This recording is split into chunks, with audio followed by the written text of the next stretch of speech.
పాటు బతుకమ్మ చేసుకొని ఆడి పాడి మళ్ళీ ఇప్పుడు ఇక్కడ ఇంతమందిని కలిసి ఆడుకోవడానికి వచ్చిండ్రు. మీ ఓపికకి మీ ప్రేమకి ధన్యవాదాలు.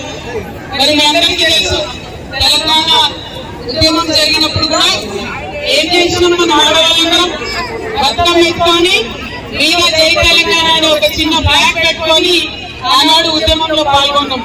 ప్రతి ఇంటి నుండి ప్రతి ఆడబిడ బతుకమ్మ చేసినా భోజనం చేసినా జై తెలంగాణ అని నినాదం ఆడించు.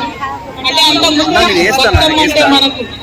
కానీ బతుకమ్మను ఇవాళ తెలంగాణ తల్లి చేతుల నుండి తీసేసింది మరి ఇప్పుడు ఉన్నటువంటి ప్రభుత్వం.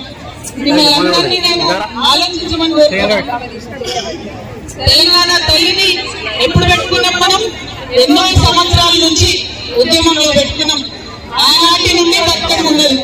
ఎన్నో వందల ఏళ్ల నుంచి ఎవరు పాలన చేసినా బతుకమ్మ ఉన్నది, కొనసాగింది.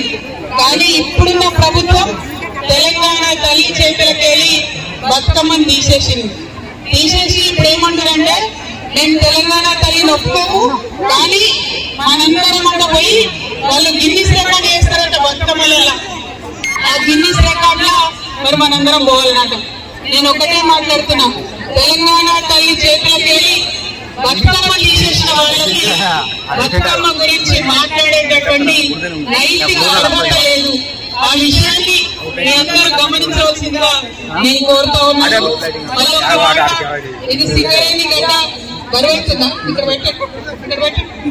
ఈ సింగరేణి గడ్డ ప్రతి కుటుంబంలో ఒకవేళ ఒక బిడ్డ ఉంటాడు. వాళ్ళ కష్టాలు మీకు తెలిసి ఉంటాయి. మరి నిన్ననే బోనస్ అని చెప్పింది ప్రభుత్వం. ఎంత మోసం చేసి గమనించిరా? మొత్తం టోటల్ ఆదాయాల 34% ఇవ్వాలి మనకు. కానీ అందులో 60% పైసలు పక్కకు పెట్టి మిగతా వాటిలో మనకు బోనస్ అని ఇచ్చింది. అంటే ఏం జరిగింది? ప్రతి సింగరేణి కార్మికుడి ఇంట్లో కనీసం 1 లక్ష రూపాయలు నష్టం జరిగింది. మీకు వచ్చే బోనస్ ప్రభుత్వం చెప్పేది 1,90,000 చెప్తారు. కానీ 1 లక్ష రూపాయలు ఎక్కువ రావాలి. అది ఇవ్వకుండా ఎదుర్కొన్నటువంటి ప్రభుత్వం ఈ ప్రభుత్వం.